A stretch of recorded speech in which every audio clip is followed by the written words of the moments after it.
can see without my eyes.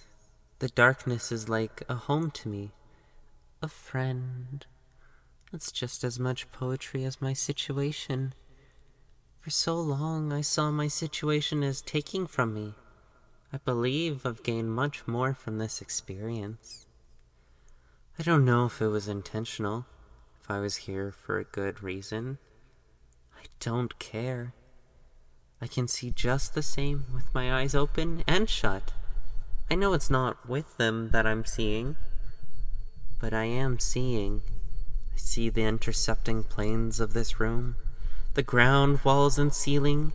I can see a carved hole just a foot deep, my neat stacks of tape, and the bed.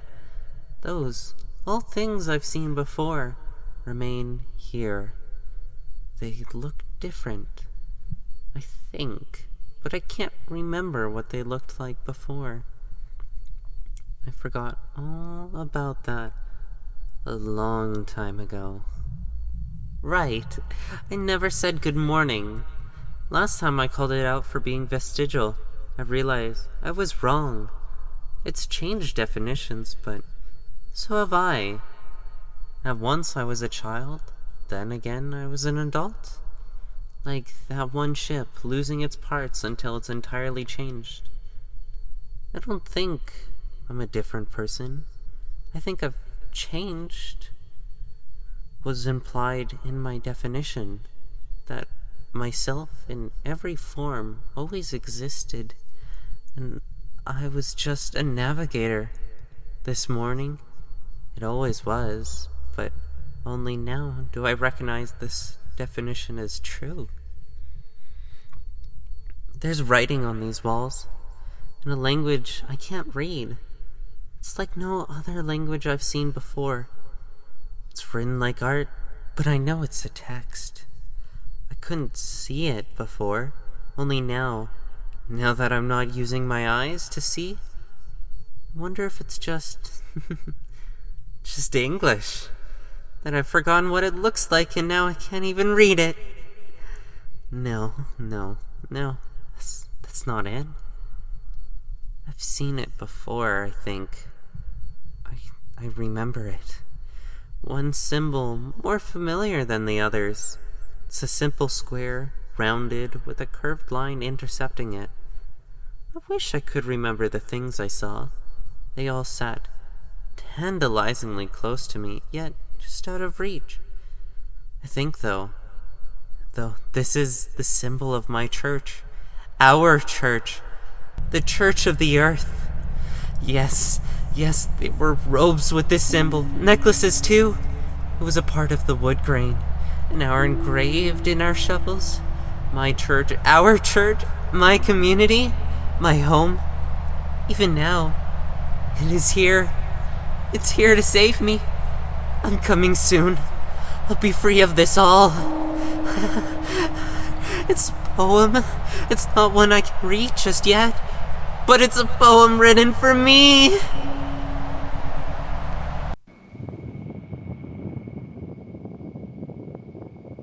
Well, this is interesting. This is much more interesting than my original theory suggested. This is much more interesting than my hypothesis allowed me to see. Log for 100. I'd like to say that he's lost all sight of humanity. That this prose he leaks is a sign of a sort of brain damage, but a part of me resonates with the words he says. Note my vocabulary there. I resonate with it. I don't understand it. What he's actually trying to convey is completely lost on me, and frankly, I'm glad it is. It seems he doesn't have his queen's silver tongue. That persuasion, of course, was our main apprehension regarding the entire, well, for lack of a better word, the entire experiment. That isn't to say I didn't have any moral qualms regarding all of this, but I must set my emotions aside for the purpose of progress. Note again my vocabulary. Progress, not science. None of this is scientific. The word science has lost all objective meaning to both me and my colleagues. I might be running this experiment, but by no means am I a scientist. In fact, in my studies I've taken a liking to referring to myself as dear Krishna once has. I am his warden. I am the warden. Less about me, though. If what I can glean from his menandering is true, there are much bigger concerns to cover. He can see the runes. Of course he'd interpret it as a poem. If I've learned anything from these ramblings, it's that Dmitri hasn't changed a bit. Not with his regard to the arts. His insistence that there is beauty in everything. Poetry in everything. I find it queer still that Krishna, despite his apparent connection to the man, refuses to call him Dmitri. He calls him Santano, the man who spun poems, the Earth's favorite. He's even called him Queen quite a few times, but not once has he referred to his beloved Santano by his first name. At first, I thought it could be an indicator towards the level of familiarity, although all other signs show to them being very close. Instead, I think it's an indicator of respect. I do not know if Dmitri commands that respect, or if Krishna willingly gives it. But what I know is I'm not going to offer it to him. I will not speak of him as if he is higher than me. I don't owe him that. The flow of static has ebbed. I'm sure with time it'll return a burden on our studies, but for the time being I can hear him clearly. I don't know what his plans are. I don't know if he's saying enough to construct plans at all, though I can feel his fingertips on the walls, scraping and tracing the runes. At first it gave me fear that he was deciphering them, but I've come to the conclusion that he considers this a form of comfort. I'm not sure where the comfort originates, but truthfully I cannot blame him.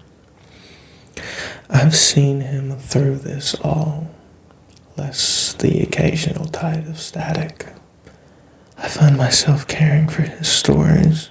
I find myself relating to his downfall.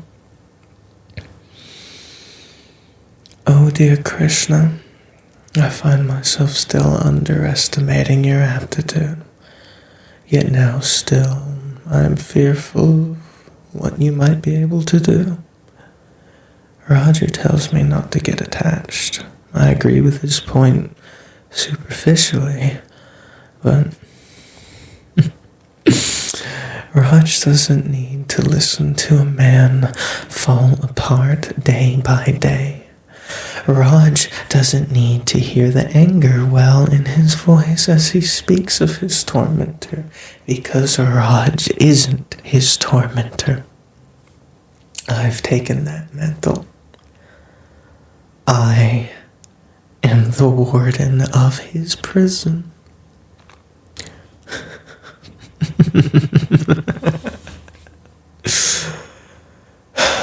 For now, I'll keep him there. It's all we can do. Keep bait for our catch. Prepare for Dmitri. I'm sure he will come for his favorite soon enough. End log.